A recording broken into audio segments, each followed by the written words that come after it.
میرے محترم بھائیوں، دوستوں اور بزرگوں، اللہ تعالیٰ کا احسان ہے، کرم ہے کہ اللہ پاک نے ہمیں رمضان المبارک کے بعد نماز جمعہ ادا کرنے کی توفیق عطا فرمائی۔ عید الفطر کے بعد شوال کا یہ پہلا جمعہ ہے۔ اللہ تعالیٰ سے دعا ہے کہ اللہ پاک ہمیں پوری زندگی رمضان المبارک کے اعمال کرنے کی توفیق عطا فرمائے۔ وہ اعمال جو اللہ پاک کے حکم سے، اللہ پاک کی توفیق سے ہم نے رمضان المبارک میں کی ہے، اللہ پاک ان تمام اعمال کو اس طریقے سے زندگی گزارنے کو، ساری زندگی گزارنے کی توفیق عطا فرمائے۔ جس طرح ہم رمضان المبارک کے اندر گناہوں سے بچا کرتے تھے، اللہ پاک ہمیں رمضان کے علاوہ بھی گناہوں سے بچنے کی توفیق عطا فرمائے۔ جس طرح ہم رمضان المبارک کے اندر نمازوں کو اہتمام سے پڑھتے تھے، اللہ پاک رمضان کے علاوہ بھی نمازوں کو اہتمام سے پڑھنے کی توفیق عطا فرمائے۔ جس طرح ہم رمضان کے اندر رات کو تراویح کی شکل میں اللہ کی عبادت کیا کرتے تھے، اللہ پاک رمضان کے علاوہ ہمیں تہجد پڑھنے کی توفیق عطا فرمائے۔ جس طرح رمضان المبارک کے اندر ہم فرض نمازوں کے ساتھ ساتھ نوافل کا اہتمام کرتے تھے، چاش کی نماز پڑھتے تھے، اشراق کی نماز پڑھتے تھے، اوابین کی نماز پڑھتے تھے، اللہ پاک ہمیں رمضان کے علاوہ بھی ان نوافل کو پڑھنے کی توفیق عطا فرمائے۔ جس طرح ہم رمضان المبارک کے اندر قرآن کریم کی تلاوت کیا کرتے تھے، اللہ پاک رمضان کے علاوہ بھی ہمیں تلاوت کرنے کی توفیق عطا فرمائے۔ جس طرح ہم رمضان المبارک کے اندر درود شریف پڑھنے کا اہتمام کرتے تھے، اللہ پاک ہمیں رمضان کے علاوہ بھی درود شریف پڑھنے کی توفیق عطا فرمائے۔ جس طرح رمضان المبارک کے اندر ہم تیسرا کلمے کا پڑھنے کا اہتمام کیا کرتے تھے، اللہ پاک ہمیں رمضان کے علاوہ بھی تیسرا کلمہ پڑھنے کی توفیق عطا فرمائے۔ جس طرح ہم رمضان المبارک کے اندر آیت الکرسی پڑھا کرتے تھے، اللہ پاک ہمیں رمضان المبارک کے علاوہ بھی آیت الکرسی پڑھنے کی توفیق عطا فرمائے۔ جس طرح ہم رمضان المبارک کے اندر آپ صلی اللہ علیہ وسلم کی سنت کے مطابق اپنی رات اور دن کو گزارا کرتے تھے، رمضان المبارک کے علاوہ بھی اللہ تعالی ہمیں آپ صلی اللہ علیہ وسلم کی سنت کے مطابق زندگی گزارنے کی توفیق عطا فرمائے۔ اللہ پاک نے کرم فرمایا، فضل فرمایا کہ ہمیں رمضان المبارک کے بعد شوال المکرم کا مہینہ عطا فرما دیا، شوال المعظم کا مہینہ عطا فرما دیا۔ یہ بھی اللہ کا مہینہ ہے، تمام مہینے ہی اللہ کے ہوتے ہیں، تو شوال کا مہینہ جب آتا تو آپ صلی اللہ علیہ وسلم ارشاد فرمایا کرتے کہ جس شخص نے رمضان المبارک کے روزے رکھے اور اس کے بعد عید الفطر کے بعد 6 روزے رکھے، جس نے رمضان المبارک کے روزے رکھے اور شوال کے مہینے میں 6 روزے رکھے، گویا کہ اس نے سارے سال ہی روزہ رکھے، کیونکہ رمضان المبارک کے 30 روزے، ایک روزہ 10 کے برابر ہے، ایک روزہ 10 کے برابر ہے۔ تو جس نے رمضان المبارک کے 30 روزے رکھ لیے، گویا کہ اس نے 300 دن کے روزے رکھ لیے، 3 دھائی 30، 300 دن کے روزے رکھ لیے۔ سال میں کتنے دن ہوتے ہیں؟ 365 دن ہوتے ہیں، 300 دن کے روزے رکھ لیے اس نے رمضان کے اندر، کیونکہ ایک روزہ 10 کے برابر ہے، تو گویا کہ 300 روزے اس نے رمضان میں رکھ لیے۔ اس کے بعد اس شخص نے اگر شوال کے مہینے میں 6 روزے رکھ لیے، اب 6 کو آپ 10 سے ضرب دیں، کتنے ہو گئے؟ 60 روزے ہو گئے، تو 300 وہ 60 ہی ہے، کتنے روزے ہو گئے؟ 360 روزے رکھ لیے، گویا کہ اس نے پورے سال ہی روزے رکھ لیے۔ تو آپ صلی اللہ علیہ وسلم نے ارشاد فرمایا کہ جس شخص نے رمضان المبارک کے بھی روزے رکھ لیے اور ساتھ میں عید گزرنے کے بعد 6 روزے رکھ لیے، گویا کہ اس نے پورے سال روزے رکھ لیے۔ تو کیوں نہ ہم بھی یہ 6 روزے رکھنے کی کوشش کریں۔ اب ضروری نہیں کہ آپ لگاتار رکھیں، آپ ہفتے میں 2 رکھ سکتے ہیں، 3 رکھ سکتے ہیں، 1 رکھ سکتے ہیں، بس 6 پورے کرنے ہیں۔ کتنے پورے کرنے؟ 6 پورے کرنے ہیں۔ اپنی سہولت کے مطابق آپ یہ 6 روزے رکھ لیں اور اللہ پاک کے حکم سے پورے سال کے روزے اپنے اعمال نامے میں لکھوا لیں۔ اسی طرح ایک اور جگہ آپ صلی اللہ علیہ وسلم نے ارشاد فرمایا کہ جس نے عید الفطر کے بعد شوال کے مہینے کے 6 روزے رکھے، اس کے 6 روزے رکھنا ایسا ہے کہ جیسے آج ہی اپنی ماں کے پیٹ سے پیدا ہوا ہو، یعنی گناہوں سے ایسا پاک ہو جاتا ہے کہ جیسے بچہ ماں کے پیٹ سے پاک صاف ہوتا ہے۔ تو یہ 6 روزے کتنے فضیلت والے ہیں۔ اسی طرح ایک اور جگہ آپ صلی اللہ علیہ وسلم نے ارشاد فرمایا جس نے شوال کے مہینے کے 6 روزے رکھ لیے اور رمضان کے بھی روزے رکھ لیے تھے، تو گویا کہ ایسا ہے اس نے ساری عمر کے روزے رکھ لیے۔ تو یہ 3 فضیلتیں ہیں جو اس مہینے کے اندر موجود ہیں، جب یہ مہینہ گزر جائے گا تو یہ فضیلتیں بھی گزر جائیں گی۔ تو یہ 6 روزے رکھنے کی کوشش کریں، اللہ پاک سے دعا کریں کہ اللہ ہمیں یہ 6 روزے رکھنے کی توفیق عطا فرمائے۔ اسی طرح آپ صلی اللہ علیہ وسلم نے ارشاد فرمایا کہ اپنی زندگی کو اللہ رب العزت کے احکامات کے مطابق گزارنے کی کوشش کرو، کیونکہ زندگی بڑی مختصر ہے، زندگی بڑی تھوڑی سی ہے، زندگی تھوڑے سے وقت کے لیے ملی ہے۔ یہ تھوڑا سا وقت یا تو اللہ پاک کے حکم کے مطابق گزار لیں گے تو کل قیامت والے دن ہمیشہ کے لیے مزے ہیں، اور اگر اپنی مرضی کے مطابق گزاریں گے تو کل قیامت والے دن ہمیشہ کے لیے رونا ہے۔ اللہ رب العزت قرآن کریم میں ارشاد فرماتے ہیں وَلِلَّهِ مُلْكُ السَّمَاوَاتِ وَالْأَرْضِ، یہ زمین اور آسمان کا بادشاہ صرف ایک اللہ ہے، وہ جسے چاہتا ہے جب چاہتا ہے جیسا چاہتا ہے پیدا کر دیتا ہے، یخلق ما یشاء، جب چاہتا ہے جیسے چاہتا ہے پیدا کر دیتا ہے۔ اس زمین اور آسمان کو اللہ نے بنایا، اس آسمان کے اوپر مزید آسمانوں کو اللہ نے بنایا، اس زمین کو اللہ نے بنایا، زمین کے اندر 6 زمین مزید ہیں، ان 7 زمینوں کو اللہ نے بنایا، 7 آسمانوں کو اللہ نے بنایا۔ آسمان کے اندر آسمان کی خوبصورتی کے لیے ستاروں کو اللہ نے بنایا، چاند کو اللہ نے بنایا، سورج کو اللہ نے بنایا۔ نہ تو سورج چاند سے پہلے آ سکتا ہے، نہ چاند سورج سے پہلے آ سکتا ہے۔ والشمس والقمر بحسبان، اور اسی طرح اللہ پاک ارشاد فرماتے ہیں کہ نہ تو سورج چاند سے پہلے نکل سکتا ہے، نہ چاند سورج سے پہلے آ سکتا ہے، سب اپنے اپنے دائرے میں تیر رہے ہیں۔ تو زمین اور آسمان کا پیدا کرنے والا کون ہے؟ اللہ ہے۔ زمین اور آسمان کو کس نے پیدا کیا؟ اللہ نے پیدا کیا۔ اسی طرح انسان کو کس نے پیدا کیا؟ اللہ نے پیدا کیا۔ جب انسان کو اللہ نے پیدا کیا، اپنے ہاتھوں سے پیدا کیا، اب اس کے فائدے کی چیزیں کیا ہیں وہ بھی اللہ بتائیں گے، اس کے نقصان کی چیزیں کیا ہیں وہ بھی اللہ بتائیں گے۔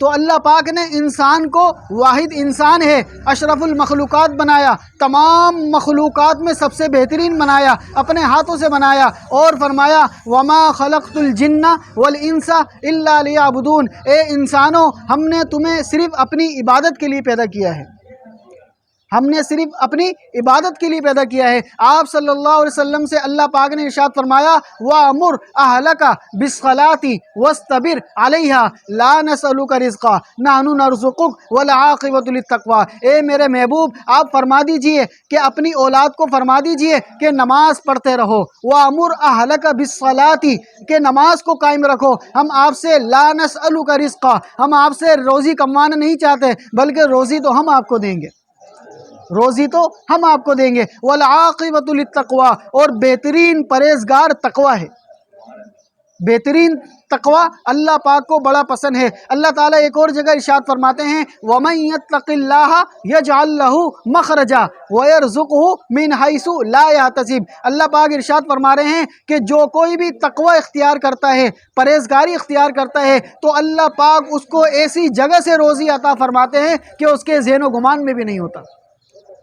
وَمَن يَتَّقِ اللَّهَ يَجْعَل لَّهُ مَخْرَجًا، جو اللہ تعالیٰ کے لیے پرہیزگاری اختیار کرے گا، گناہوں سے بچے گا، گناہوں سے دور رہے گا، اللہ پاک اس کو مصیبتوں سے بہترین طریقے سے نکال دیں گے، اور روزی ایسی جگہ سے دیں گے کہ اس کے ذہن و گمان میں بھی نہیں ہوگا۔ تو میرے عزیزو، اللہ پاک ہم سے اس وقت مخاطب ہیں، اس وقت ہم سے اللہ تعالیٰ یہ فرما رہے ہیں کہ بہت مختصر وقت کے لیے بھیجا ہے، تھوڑے سے وقت کے لیے بھیجا ہے۔ کتنوں کی 20 سال کی زندگی گزر گئی ہے، کتنوں کی 30 سال کی گزر گئی ہے، کتنوں کی 40 سال کی گزر گئی ہے، کتنوں کی 50 سال کی گزر گئی ہے، کتنوں کی 60 سال کی گزر گئی ہے، اب آگے کا پتہ نہیں کتنی باقی ہے۔ چلو جتنی باقی ہے وہ اللہ کے احکامات کے مطابق گزار لو، ہمیشہ کے لیے کامیاب ہو جاؤ گے۔ اب جو زندگی گزر گئی ہے وہ تو دوبارہ آ نہیں سکتی، یا آ سکتی دوبارہ؟ اب کوئی اگر 30 سال کا ہے دوبارہ 20 سال کا ہو سکتا ہے؟ جو 20 سال کا ہے 10 سال کا ہو سکتا ہے؟ کوئی بھی نہیں ہو سکتا۔ جو گزر گئی سو گزر گئی، مزہ ما مزہ، جو گزر گئی اس پر توبہ کریں، اور آئندہ اپنی زندگی کو اللہ تعالیٰ کے احکامات کے مطابق اس کی فرما برداری میں گزارنے کی کوشش کریں۔ یہ ہے آج کی زندگی کا، یہ ہے ہماری زندگی کا اصل مقصد۔ ہم اس لیے دنیا میں آئے ہیں تاکہ ہم اللہ کو راضی کر کے جائیں. ہم اس لیے دنیا میں آئے ہیں تاکہ اللہ تعالیٰ کو ہم راضی کر کے جائیں. اس لیے دنیا میں نہیں آئے کہ اپنی مرضی کے مطابق زندگی گزاریں. اس لیے دنیا میں نہیں آئے کہ اپنی مرضی کے مطابق جو مرضی کریں. اس لیے نہیں آئے بلکہ اس لیے آئے ہیں کہ کل قیامت والے دن ہم دنیا کے اندر ایسے اعمال کر کے جائیں کہ کل قیامت والے دن اللہ پاک ہم سے خوش ہو جائے اور ہمیں جنت میں داخل کر دے. تو اس کی سب نے کوشش کرنی ہے. ابھی موقع ہے, ابھی وقت ہے. اللہ تعالیٰ ارشاد فرماتے ہیں کہ میں نے تم پر بڑی بڑی نعمتیں تمہیں دی ہیں. اس کے بعد اللہ تعالیٰ سورہ رحمان کے اندر بار بار کہہ رہے ہیں فَبِأَيِّ آلَاءِ رَبِّكُمَا تُكَذِّبَانِ. تو تم اپنے پروردگار کی کون کون سی نعمت کو جھٹلاؤ گے؟ تو تم اپنے پروردگار کی کون کون سی نعمت کو جھٹلاؤ گے؟ ذرا یاد تو کرو, تم تو پہلے کچھ بھی نہیں تھے. ذرا یاد تو کرو, تمہارا تو کوئی وجود بھی نہیں تھا. هل أتى على الإنسان حين من الدهر لم يكن شيئا مذكورا. اے انسان, ایک وہ وقت تھا کہ تیرا کوئی نام بھی نہیں تھا, تیرا کوئی ذکر بھی نہیں تھا, یہاں تک کہ تیرے ماں باپ کو بھی نہیں پتا تھا کہ تیری ماں کے اندر کون سا بیٹا پیدا ہو رہا ہے یا بیٹی پیدا ہو رہی ہے. کسی کو کچھ نہیں پتا تھا, اللہ کو سب کچھ پتا تھا. اللہ کو سب کچھ پتا تھا. تو اللہ تعالیٰ ارشاد فرما رہے ہیں اے انسان اپنی حقیقت پر ذرا غور کر. تو کچھ بھی نہیں تھا, ایک پانی کا, ایک گندے پانی کا لوتھڑا تھا. اور اس سے پہلے یہ بھی نہیں تھا, اس سے پہلے یہ بھی نہیں تھا, تیرا وجود بھی نہیں تھا, تو دنیا میں تھا ہی نہیں, تو اس کائنات میں تھا ہی نہیں. اللہ پاک نے احسان فرمایا کہ تجھے انسان اشرف المخلوقات بنایا. اگر اللہ تعالیٰ چاہتے تجھے انسان نہ بناتے, کوئی جانور بنا دیتے, کوئی پرندہ بنا دیتے, کوئی درندہ بنا دیتے, کوئی چرند بنا دیتے. کتنی ساری مخلوقات دنیا کے اندر موجود ہیں, کچھ بھی تو بنا دیتے. لیکن اللہ پاک نے احسان فرمایا, تجھ پر کرم فرمایا, تجھے انسان اشرف المخلوقات بنایا. کتنا احسان اللہ نے فرمایا. پھر انسان بھی ایسا خوبصورت بنایا, چہرہ اپنی جگہ پر لگایا, آنکھیں اپنی جگہ پر لگائیں, کان اپنی جگہ پر لگائے, ہاتھ اپنی جگہ پر لگائے, پاؤں اپنی جگہ پر لگائے. اگر اللہ تعالیٰ چاہتے ان ہاتھوں کو آگے پیچھے کر دیتے, انگلیاں غلط لگا دیتے, پاؤں غلط لگا دیتے, دل و دماغ غلط لگا دیتے, یعنی کوئی بھی تو بیماری میں پیدا کر سکتے تھے. کوئی کچھ کر سکتا تھا؟ کوئی کچھ بھی نہیں کر سکتا تھا. اگر اللہ تعالیٰ ہماری آنکھیں دیتے لیکن اس میں روشنی نہ دیتے, کوئی کچھ کر سکتا تھا؟ اگر اللہ تعالیٰ چاہتے ہمارے کان دیتے لیکن سننے کی طاقت نہ دیتے, کوئی کچھ کر سکتا تھا؟ اگر اللہ تعالیٰ چاہتے ہمیں زبان دیتے لیکن بولنے کی طاقت نہ دیتے, کوئی کچھ کر سکتا تھا؟ اگر اللہ تعالیٰ چاہتے ہمیں ہاتھ دیتے لیکن پکڑنے کی طاقت نہ دیتے, کوئی کچھ کر سکتا تھا؟ اگر اللہ تعالیٰ چاہتے ہمیں پاؤں دیتے لیکن چلنے کی طاقت نہ دیتے, کوئی کچھ کر سکتا تھا؟ اللہ پاک نے احسان فرمایا, کرم فرمایا کہ ساری چیزیں صحیح سلامت دے دی.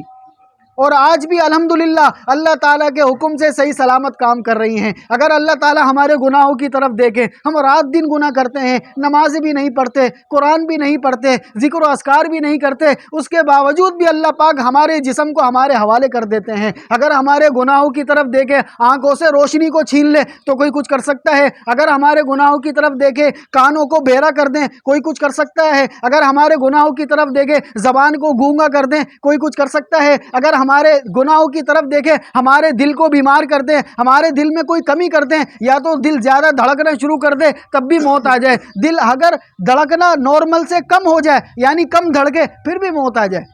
اللہ پاک احسان فرماتے ہیں کہ دل کو درمیانی چال پر دھڑکنا برقرار رکھتے ہیں. اگر دل تھوڑا سا تیز دھڑکنے لگ جائے موت آ جائے, اگر دل تھوڑا سا کم دھڑکنے لگ جائے تب بھی موت آ جائے.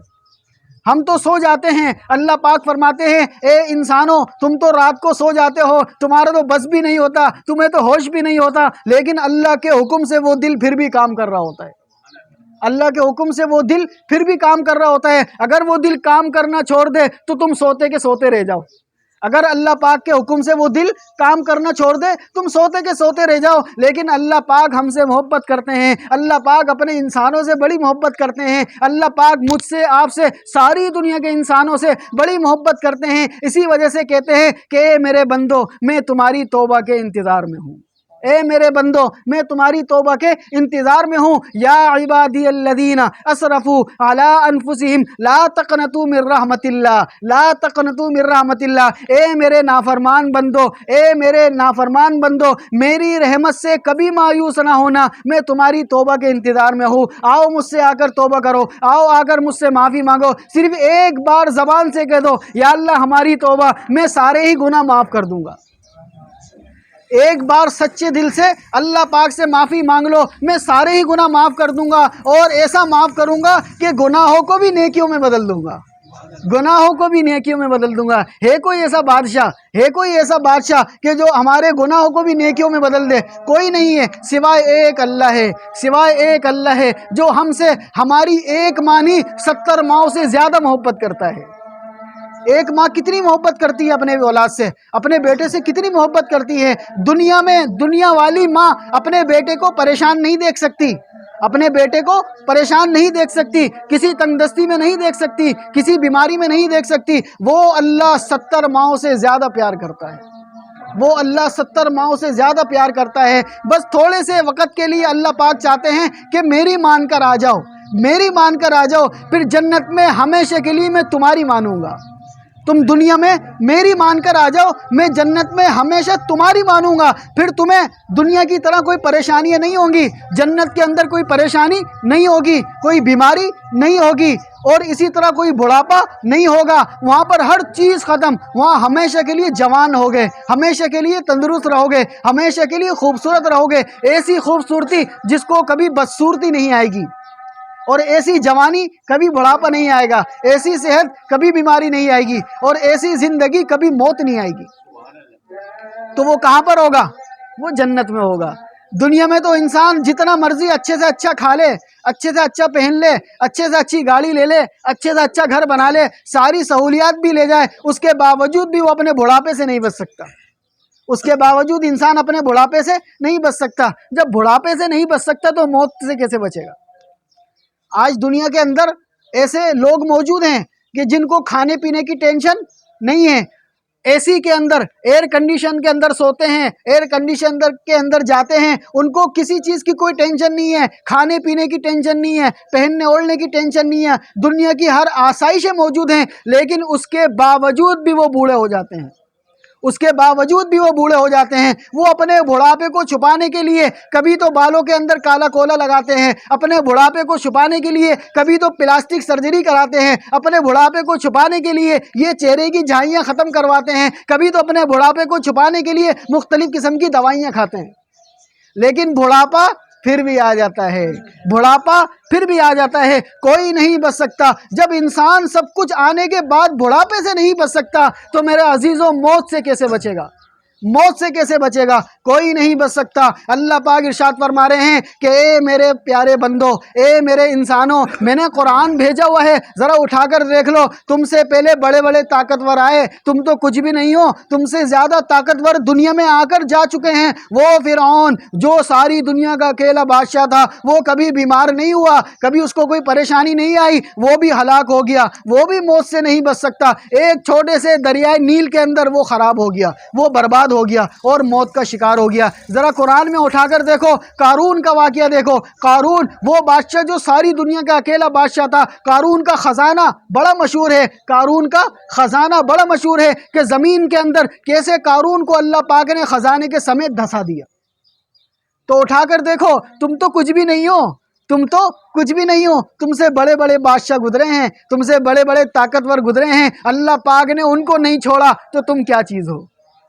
وہ شداد کا واقعہ پڑھ لو کہ وہ شداد جو کہتا تھا کہ میں دنیا کے اندر جنت بناؤں گا، میں دنیا کے اندر جنت بناؤں گا، مجھے خدا مانو، مجھے رب مانو، میں تمہیں کھلاتا ہوں، میں تمہیں پلاتا ہوں، تم کہتے ہو کہ مرنے کے بعد جنت ہوگی، میں تمہیں دنیا میں جنت دیتا ہوں۔ اس نے دنیا کے اندر جنت بنائی، اب جنت بنائی اپنی مزاج کے مطابق، اپنی عقل کے مطابق، اتنے ساری چیزیں اس کے اندر رکھی، اپنی عقل کے مطابق اتنے ساری چیزیں اس کے اندر رکھی۔ اب وہ جنت کا افتتاح کرنے جا رہا ہے، جنت کا افتتاح کرنے جا رہا ہے، اللہ پاک کی طرف سے حکم آ گیا۔ اب اس کا ایک پاؤں گھوڑے سے نیچے اترنے کے لیے ابھی اتر رہا ہے، ایک پاؤں ابھی نیچے ہے اور ایک پاؤں اوپر ہے، نہ زمین کے اوپر ہے نہ آسمان کے اوپر ہے، درمیان میں شیطان، درمیان میں ملک الموت نے آ کر اس کی جان نکال لی، ملک الموت نے آ کر اس کی جان نکال لی۔ اب اس نے اپنی دنیا کی بنائی ہوئی جنت بھی نہیں دیکھی۔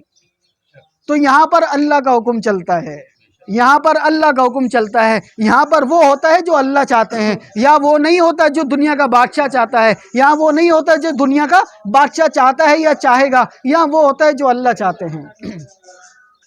تو میرے عزیزوں قرآن کریم کے اندر اللہ پاک ہمیں یہ واقعات بتا رہے ہیں کہ ان واقعات کو ذرا پڑھ لو. کیوں پڑھ لو؟ تاکہ تمہارے اندر نصیحت آ جائے. یہ نصیحت ہے. قرآن کیا ہے؟ ایک نصیحت ہے. اسی طرح اللہ پاک کے فرما بردار نبی بھی گزرے ہیں, فرما بردار بندے بھی گزرے ہیں, ان کے واقعات بھی اللہ پاک نے قرآن میں موجود ہے. یوسف علیہ السلام کا واقعہ پڑھ لو. اللہ پاک نے کنویں کے اندر چھوٹے سے بچے ہیں کیسے حفاظت کر کے دکھائی. حضرت ابراہیم علیہ السلام کا واقعہ پڑھ لو.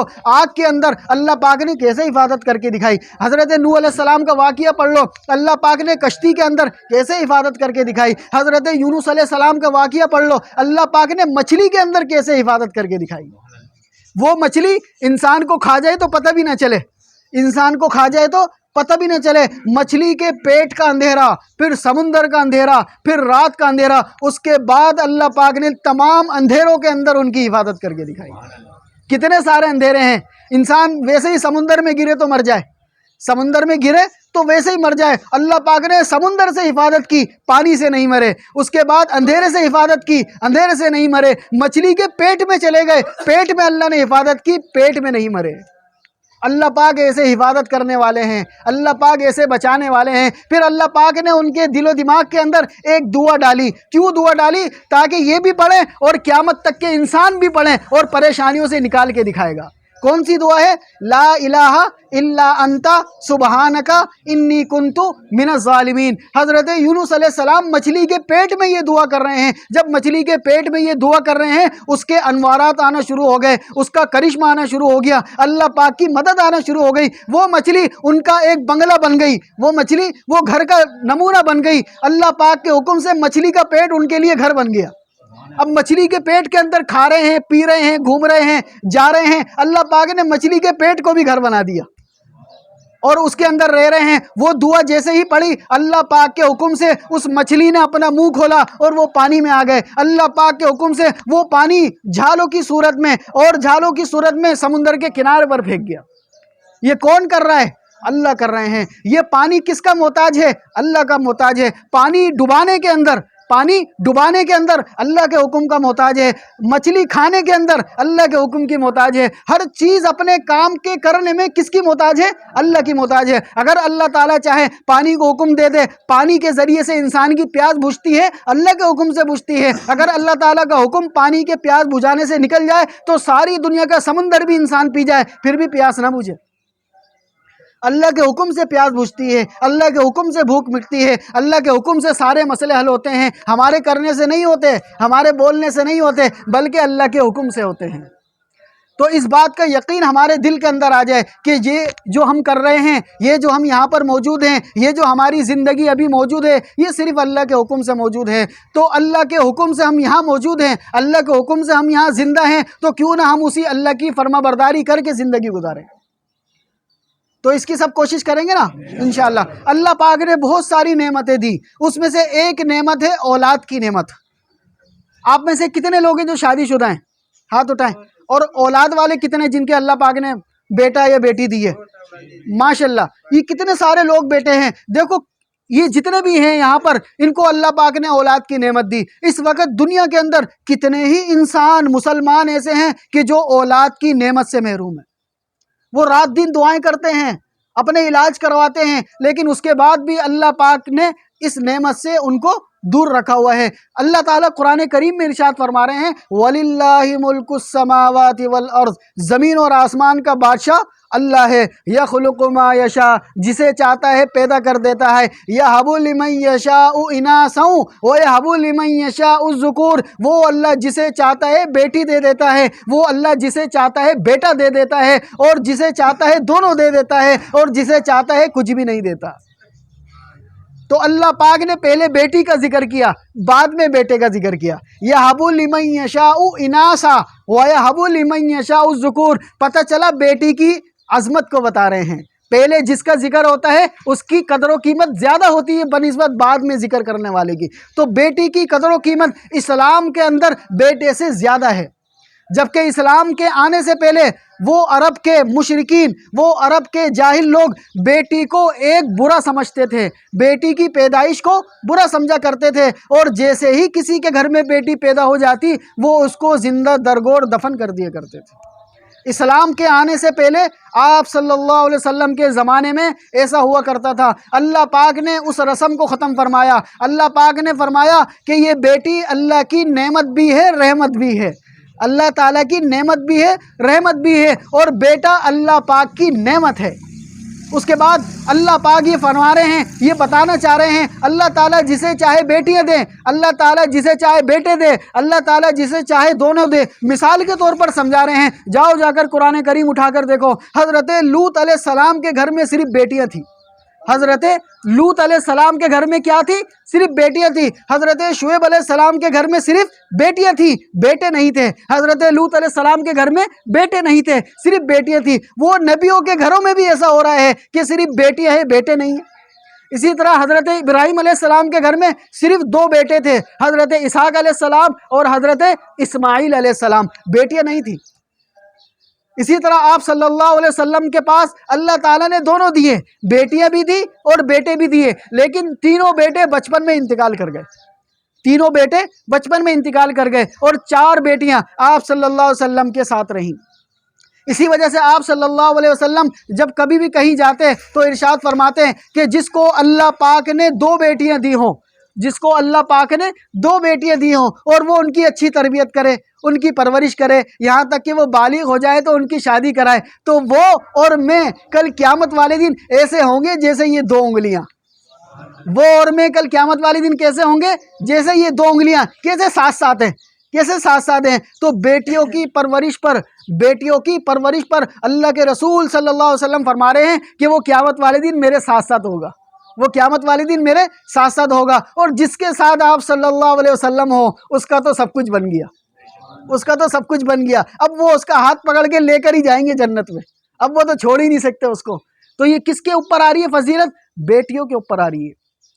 اسی طرح ایک اور جگہ آپ صلی اللہ علیہ وسلم ارشاد فرما رہے ہیں کہ جس کو اللہ پاک نے 3 بیٹیاں دی ہوں، یہ 3 بہنیں دی ہوں، اور وہ ان کی اچھی پرورش کرے، ان کے ساتھ اچھا معاملہ کرے، حسن سلوک کرے، یہاں تک کہ ان کی شادی کرا دے، یہاں تک کہ ان کی شادی کرا دے، تو وہ اور میں کل قیامت والے دن ساتھ ساتھ بھی اٹھیں گے، اور وہ بیٹیاں اس کو اپنے ساتھ جنت میں لے کر جائیں گی۔ تو پتہ چلا جنت میں لے جانے کا سبب بھی بیٹیوں کی اچھی پرورش ہے۔ اسی طرح ایک اور جگہ آپ صلی اللہ علیہ وسلم ارشاد فرما رہے ہیں کہ جس نے اپنی بیٹی کی پرورش کے لیے دنیا کے اندر تکلیفیں اٹھائی ہوں گی، پریشانی اٹھائی ہوں گی۔ بعض مرتبہ ایسا ہوتا ہے انسان معیشت کے طور پر مالی اعتبار سے کمزور ہوتا ہے، مالی اعتبار سے کمزور ہوتا ہے، اور وہ اس کے گھر میں کوئی بیٹی ہوتی ہے، اس کی اولاد بیٹیوں کی صورت میں ہوتی ہے۔ اب وہ مصیبتوں کو برداشت کرتا ہے، تکلیفوں کو برداشت کرتا ہے، صبر کرتا ہے، یہاں تک کہ دنیا کے اندر اچھی پرورش کرنے کی کوشش کرتا ہے، ان کی شادی کرا دیتا ہے۔ تو آپ صلی اللہ علیہ وسلم نے ارشاد فرمایا کہ یہی بیٹی کل قیامت والے دن اس کو جہنم سے نجات دلائے گی۔ تو اسلام نے آ کر بیٹی کی عظمت کو بتایا، اسلام نے آ کر عورت کی عظمت کو بتایا، اسلام نے آ کر بتایا کہ یہ اگر ماں ہے تو ماں کے قدموں تلے جنت ہے، یہی عورت اگر بیٹی ہے، بیٹی کی اچھی پرورش کرو گے جنت میں جاؤ گے، یہی اگر بیوی ہے تو تمہارے آدھے ایمان کی محافظ ہے۔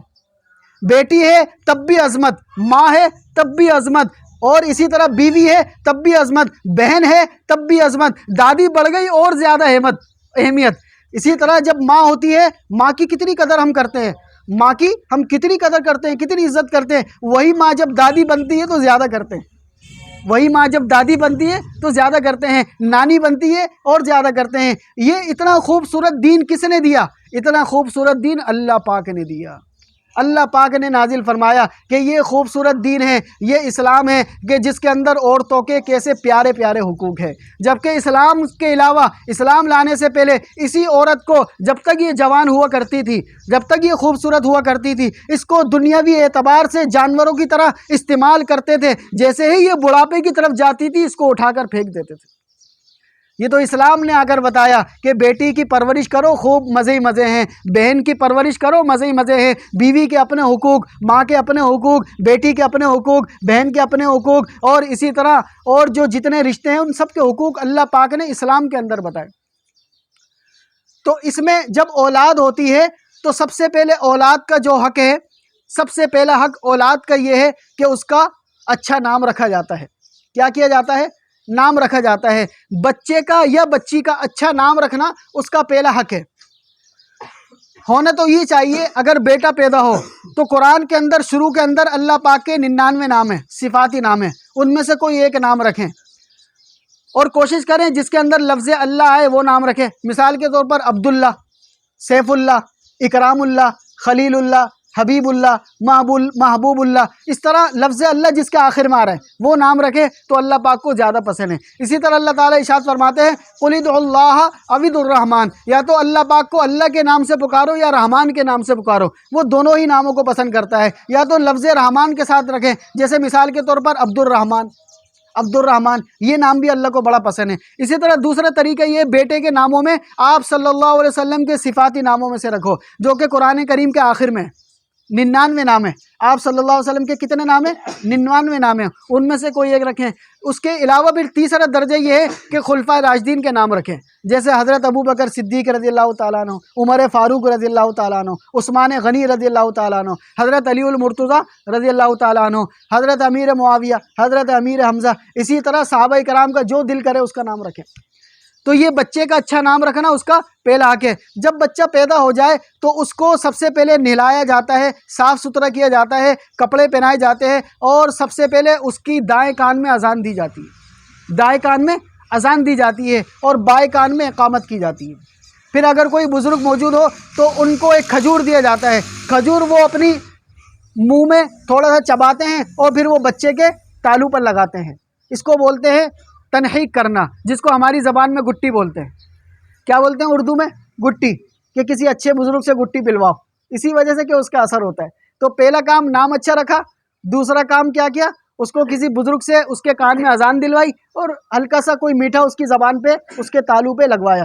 اسی طرح تیسرا کام اس کے سر کے بال منڈوانا، اس کے سر کے بال منڈوانا۔ اب بال منڈوانے کے بعد اس بال کے برابر صدقہ کرنا۔ مثال کے طور پر آج کل کے دور کے حساب سے 500 سے 1000 روپے، 500 سے 1000 روپے اللہ کے نام پہ صدقہ کرنا۔ 3 کام ہو گئے۔ اسی طرح چوتھا کام 7ویں دن ہوتا ہے۔ چوتھا کام کب ہوتا ہے؟ 7ویں دن ہوتا ہے، عقیقہ کرنا۔ عقیقہ کیا ہے؟ عقیقہ یہ ہے کہ اللہ تعالیٰ نے جو اولاد کی شکل میں نعمت دی ہے، اللہ تعالیٰ نے جو اولاد کی شکل میں نعمت دی ہے، کتنے ہی ایسے انسان ہوتے ہیں جن کو اللہ پاک یہ نعمت نہیں دیتے، اللہ نے یہ نعمت دی ہے نا، تو شکرانے کے طور پر اللہ تعالیٰ کی اس نعمت کا شکریہ ادا کرنے کے لیے اپنے اس بچے کے صدقے کے لیے کسی جانور کو ذبح کرنا۔ اگر بیٹا ہے تو 2 بکرے ذبح کرنا، اگر بیٹی ہے تو 1 بکری ذبح کرنا۔ جس طرح میراث میں بھی کیا ہے، بیٹے کے 2 حصے ہیں اور بیٹی کا 1 حصہ ہے، تو کسی جانور کو اپنے بیٹے کی خوشی میں شکرانے کے طور پر ذبح کرنا، اس کو بولتے ہیں عقیقہ۔ پھر ایک دعا ہے، اس دعا کا ترجمہ یہ ہے کہ اے اللہ یہ میرا بیٹا ہے، اے اللہ یہ میرا بیٹا ہے، اس میرے بیٹے کے خون کے بدلے اس جانور کا خون ہے۔ اے اللہ یہ میرا بیٹا ہے، اس میرے بیٹے کے گوشت کے بدلے اس جانور کا گوشت ہے۔ اے اللہ یہ میرا بیٹا ہے، اس میرے بیٹے کی ہڈیوں کے بدلے اس جانور کی ہڈیاں ہیں۔ اے اللہ یہ میرا بیٹا ہے، اس میرے بیٹے کی کھال کے بدلے اس جانور کی کھال ہے۔ اے اللہ یہ میرا بیٹا ہے، اس میرے بیٹے کے بال کے بدلے اس جانور کے بال ہیں۔ اے اللہ اس جانور کو اپنی بارگاہ میں قبول فرما لے اور میرے بیٹے کی جان کو بخش دے، اور کل قیامت والے دن میرے بیٹے کو جہنم کے عذاب سے بچا لے۔ یہ ہے عقیقے کی دعا۔ کیا ہے یہ؟ عقیقے کی دعا۔ یہ بچے کا حق ہے۔ جب انسان دنیا کے اندر اپنی اولاد کا عقیقہ کر دیتا ہے تو اولاد کے اوپر ایک قرض آ جاتا ہے، اولاد کے اوپر اب کیا آ جاتا ہے؟ ایک قرض آ جاتا ہے۔ کل قیامت والے دن وہ اولاد اس قرضے کو لوٹائے گی۔ وہ کیسے لوٹائے گی؟ کہ کل قیامت والے دن یہی اولاد جس کا عقیقہ کیا ہوگا یہ اللہ پاک سے دعا کرے گی، اللہ پاک سے گزارش کرے گی، یا اللہ میرے والدین نے دنیا کے اندر میرا عقیقہ کیا تھا، اب مجھ پر یہ قرض ہے کہ میں ان کے لیے سفارش کروں اور میں آپ سے دعا کروں، یا اللہ میرے والدین کو بخش دے، یا اللہ میرے والدین کو بخش دے۔ تو یہ اتنا بڑا اچھا عمل ہے، اتنا مسنون عمل ہے، تو ہمیں چاہیے کہ ہم اس سنت پر بھی عمل کریں، ہمیں چاہیے اس سنت پر بھی عمل کریں اور اپنی اولاد کا عقیقہ کریں۔ پھر اسی طرح 7ویں دن جب عقیقہ کر لیا تو جو گوشت ابھی آیا ہے اس کے 3 حصے کرنا مسنون عمل ہے، سنت عمل ہے۔ 1 حصہ غریبوں کو بانٹ دو، 1 حصہ صدقہ کر دو۔ اب جو دوسرا حصہ ہے اس میں اپنے پڑوسیوں کو اور اپنے رشتہ داروں کو دعوت کے ذریعے سے کھلا دو۔ اسی طرح تیسرا حصہ چاہے تو بچا کر اس کو رکھ لو، بعد میں استعمال کر لو. تو 3 حصے کرنا گوشت کے، یہ مستحب ہے.